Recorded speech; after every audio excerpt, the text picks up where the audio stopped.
ಒಡಿಶಾ ಮತ್ತು ಆಂಧ್ರದ ಗಡಿಯಲ್ಲಿ ನಡೆದ ಮಾವೋವಾದಿ ನಕ್ಸಲರ ಭೇಟಿಯಲ್ಲಿ 1.1 ಕೋಟಿ ರೂಪಾಯಿ ತಲೆ ಮೌಲ್ಯ ಹತ್ತಿದ್ದ ಉಯಿಕೆ ಸಹಿತ 6 ಜನರ ಹತ್ಯೆ ನಡೆದಿದೆ.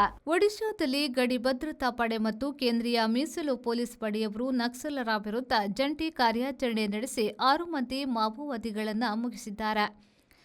ತಲೆಬೇಟಿಗೆ 1.1 ಕೋಟಿ ಮೌಲ್ಯ ಘೋಷಿಸಲಾಗಿದ್ದ ಆಂಧ್ರದ ನಲ್ಗೊಂಡ ಮೂಲದ ಗಣೇಶ್ ಉಯಿಕೆ ಈ ಕಾರ್ಯಾಚರಣೆಯಲ್ಲಿ ಸಾವು ಕಂಡಿರುವುದು ಮಾವೋವಾದಿ ನಕ್ಸಲ್ವಾದಕ್ಕೆ ಅತಿ ದೊಡ್ಡ ಪೆಟ್ಟು ಎಂದು ತಿಳಿದುಬಂದಿದೆ. ಇವರು 40 ವರ್ಷಗಳಿಂದ ಅರಣ್ಯ ಹೋರಾಟದಲ್ಲಿ ತೊಡಗಿಕೊಂಡಿದ್ರು. ಈ ಕಾರ್ಯಾಚರಣೆಯಲ್ಲಿ 2 ಮಹಿಳೆಯರ ಸಹಿತ 6 ಮಂದಿ ನಕ್ಸಲರನ್ನ ಎನ್ಕೌಂಟರ್ ಮಾಡಲಾಗಿದೆ. ಅದರಲ್ಲಿ 69 ಪ್ರಾಯದ ಹಿರಿಯ ಗಣೇಶ್ ಉಯಿಕೆ ಕೂಡ ಸೇರಿದ್ದಾರೆ. ರಾಂಬಾ ಅರಣ್ಯ ವಲಯದಲ್ಲಿ ಬಿಎಸ್ಎಫ್ ಮತ್ತು ಸಿಆರ್ಪಿಎಫ್ನವರು ಜಂಟಿ ಕಾರ್ಯಾಚರಣೆ ನಡೆಸಿ ಮಾವೋವಾದಿಗಳನ್ನು ಎನ್ಕೌಂಟರ್ ಮಾಡಿದ್ದಾರೆ.